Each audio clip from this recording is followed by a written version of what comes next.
Hello dear student, welcome back to my channel. It's me Poonam Aswal. तो आज हम history के क्वेश्चन आंसर लाए हैं और चैप्टर का नाम है नेशनलिज्म इन इंडिया, जो कि पार्ट 2 वीडियो है, क्योंकि इससे पहले मेरी पार्ट 1 वीडियो जो कि नेशनलिज्म इन इंडिया ही थी वो अपलोड हो चुकी है। आप मेरी प्लेलिस्ट में जाके उसको देख सकते हैं। ये पार्ट 2 वीडियो है। चलिए देखते हैं कि पार्ट 2 वीडियो में क्या क्वेश्चन आंसर है। फर्स्ट क्वेश्चन है, list all the different social groups which join the non cooperation movement 1921, choose any 3 and write about their hopes and struggle to show why they join the movement. कौन कौन से social group थे जिसने non cooperation movement में हिस्सा लिया था, हमें वो बताना है। कब? 1921 में। और हमें ये भी बताना है उनकी क्या क्या स्ट्रगल्स थे और उन्होंने क्यों ज्वाइन किया था ये मूवमेंट, ये भी बताना है। तो आंसर है, social groups who took part in the non cooperation movement in the non cooperation movement 1920 to 22, the following social groups took part. जो सोशल ग्रुप्स थे जिन्होंने नॉन कॉपरेशन में पार्ट लिया था, कब? 1920 से 1922 के बीच में। वो जो सोशल ग्रुप है वो आगे हम बताते हैं क्या क्या है। फर्स्ट है middle class people in the town, यानी मिडिल क्लास के लोग जो टाउन में रहते थे उन्होंने भी हिस्सा लिया था। The movement in the cities, the movement started with middle class participation in these cities. Thousands of students left government controlled schools and colleges, headmaster and teacher resigned and lawyer gave up their legal practices. तो जो सबसे पहले जो middle class जो town में रहते थे उन्होंने इसमें हिस्सा लिया था। जो हज़ारों यानी थाउजेंड्स ऑफ स्टूडेंट थे जो गवर्नमेंट स्कूल्स में या कॉलेज में पढ़ते थे, उन्होंने गवर्नमेंट स्कूल और कॉलेज को छोड़ दिया। क्यों? इस मूवमेंट के कारण। और जो हेडमास्टर थे या टीचर थे उन्होंने अपनी पद से यानी अपने जॉब से क्या कर दिया? रिज़ाइन कर दिया। और जो लॉयर थे उन्होंने अपनी लीगल प्रैक्टिस छोड़ दी। और क्या क्या हुआ? और boycott of council election, the council election were boycotted in most provinces except Madras, where the Justice Party, the party of the non-Brahmins, felt that entering the council was one of gaining some power, something that usually only Brahmins had an access to. Boycott किया गया यानी बहिष्कार किया गया। जो council election थे ज़्यादातर उनके प्रोविनेंस में उनका बॉयकॉट कर दिया गया। सिर्फ एक मैड्रास था यानी जो चेन्नई था उसको छोड़ के, जहाँ पर जस्टिस पार्टी जो कि नॉन ब्राह्मण्स की पार्टी थी, उन्हें लगा कि अगर हम काउंसिल में होंगे तो यही एक तरीका है जिसमें हम पावर ले सकेंगे। तो कुछ ऐसी चीज़ जो सिर्फ मैड्रास यानी ब्राह्मण्स के पास ही होती है। ओके, थर्ड क्या हुआ? थर्ड हुआ स्वदेशी। The non cooperation movement had a great impact on the textile Indian industry. Swadeshi goods, especially cloth, got a great impact. Foreign goods were boycotted. Liquor shops and foreign clothes burnt in huge bonfire. स्वदेशी में क्या हुआ? जो non cooperation movement था उसका बहुत ज़्यादातर असर किस पे पड़ा? इंडियन टेक्सटाइल पर पड़ा, खास तौर से स्वदेशी कपड़े पर।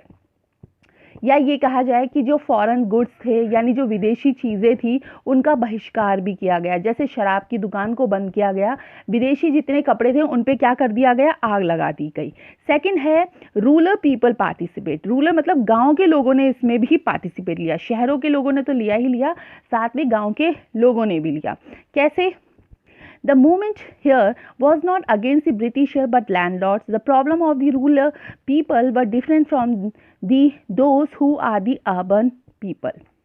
ये जो मूवमेंट था, ये जो आंदोलन था, ये ब्रिटिशर के खिलाफ तो था ही था, साथ में ये लैंडलॉर्ड के भी खिलाफ था। गांव के लोगों की तो जो प्रॉब्लम थी ही थी, साथ में शहरों के लोगों की भी प्रॉब्लम थी और गांव के लोगों की भी प्रॉब्लम थी। The landlord were demanding very high rents and a variety of other taxes. जो लैंडलॉर्ड थे वो बहुत ज़्यादा डिमांड करते थे, किस चीज़ की? हाई रेंट की यानी टैक्सेस की। दूसरा, peasants had to be a beggar and work at the landlord farms without any payment. जो पीजेंट्स होते थे यानी जो फार्मर्स होते थे वो भिखारी की तरह भीख मांगते थे। किस चीज़ के लिए? काम करने के लिए। किससे? लैंडलॉर्ड के फार्म्स में। और वो भी उनको बिना पेमेंट के उनसे काम किया जाता था, कराया जाता था। द पीजेंट मूवमेंट डिमांडेड, जो फार्मर्स थे उन लोगों की क्या डिमांड थी? Reduction of revenue, redistribution of land and social boycott of oppressive landlord, यानी कर को हटाया जाए, दोबारा से डिस्ट्रीब्यूशन करो किसका? लैंड का, और सामाजिक बहिष्कार हो किसका? लैंडलॉर्ड का। तो ये थे सारे के सारे सोशल ग्रुप्स जो कि इन्होंने इसलिए ज्वाइन किया था, किसमें, इस मूवमेंट में, और क्या ये थे उनके स्ट्रगल्स। सेकंड क्वेश्चन में पूछा गया है, discuss the salt March two make clear why it was an effective symbol of resistance against colonialism. मतलब जो सॉल्ट मार्च था, जो नमक सत्याग्रह के बारे में हमें ये बताना है, ये उपनिवेशवाद के अगेंस्ट प्रतिरोध का एक असरदार प्रतीक था, वो भी बताना है। तो आंसर है, Mahatma Gandhi found in a salt a powerful symbol that could unite the nation as it was consumed by rich and poor alike. He declared that the tax on salt and the government monopoly over its production was the most oppressive phase of British rule. Gandhiji sent a letter to Viceroy Irwin setting 11 demands. The most daring of all was the demand to abolish the salt tax. Irwin was unwilling to negotiate, so Gandhiji started Salt March with 78 volunteers. He reached Dandi, violated law and made salt. This march developed the feeling of nationalism. People in different parts of the country broke the salt law and manufactured salt and demonstrated in front of government salt factories. The Salt March was an effective symbol of resistance against colonialism. मतलब देश को एक साथ करने के लिए महात्मा गांधी जी ने क्या किया, सॉल्ट मार्च यानी नमक सत्याग्रह किया था। और महात्मा गांधी जी को नमक सत्याग्रह एक शक्तिशाली प्रतीक दिखाई देता था। क्यों? क्योंकि नमक एक ऐसी चीज़ है जो अमीर भी खाता है और गरीब भी खाता है, दोनों ही इस्तेमाल करते हैं। क्यों? क्योंकि ये खाने का एक महत्वपूर्ण हिस्सा है।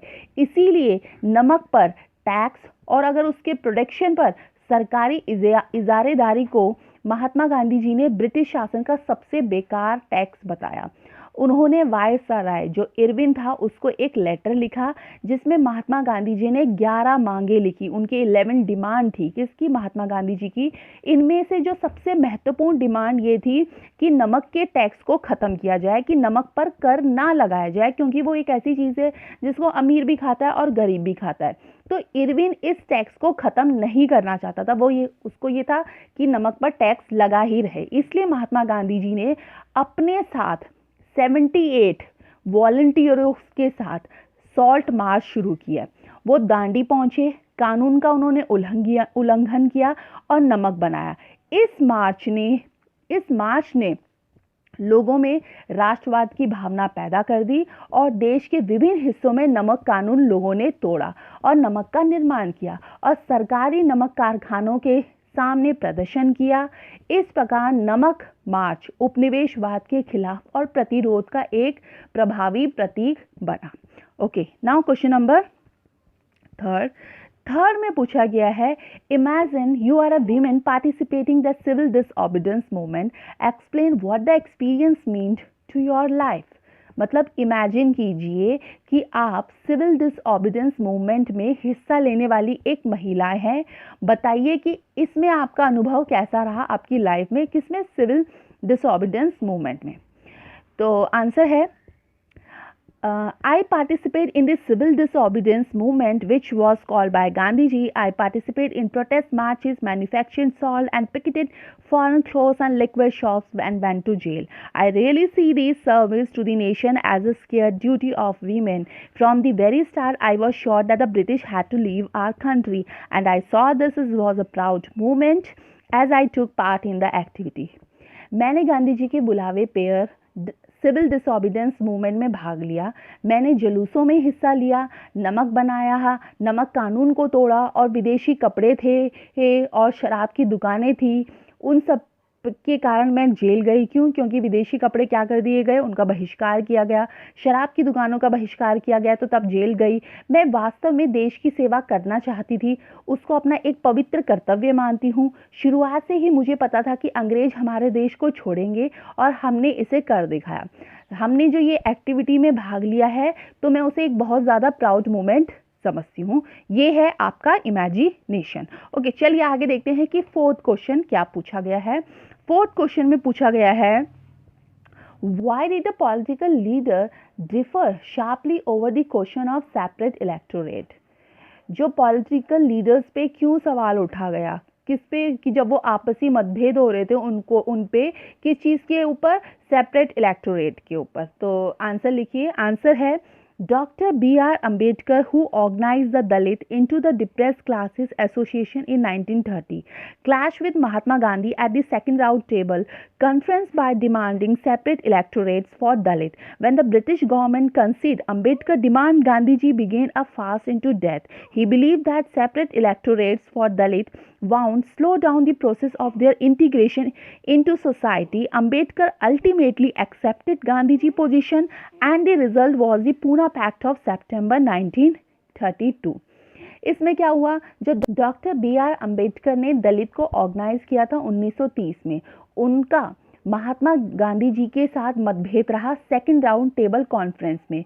उन्होंने डिमांड की सेपरेट इलेक्टोरेट दलित के लिए। जब ब्रिटिशर ने अंबेडकर की डिमांड में सोचना शुरू किया तो गांधी जी अनशन में बैठ गए। उनका विश्वास था कि अगर दलित के लिए सेपरेट इलेक्टोरेट होंगे तो उससे जो प्रक्रिया चल रही है जिससे वो समाज का हिस्सा बन सके, वो चीज़ स्लो पड़ जाएगी। तो अंबेडकर जी गांधी जी की पोजीशन को एक्सेप्ट कर लिया और नतीजा हुआ पूना पैक्ट सितंबर 1932। दूसरा क्या था, Mohammad Ali Jinnah was willing to give up the demand for separate electorates if Muslims were accrued reserved seats in the Central Assembly and representation in proportional prominence. Negotiation over the question of representation continued, but all hopes of resolving the issue at all the parties' conference in 1928 disappeared when M.R. Jayakar of the Hindu Mahasabha strongly opposed efforts and compromise.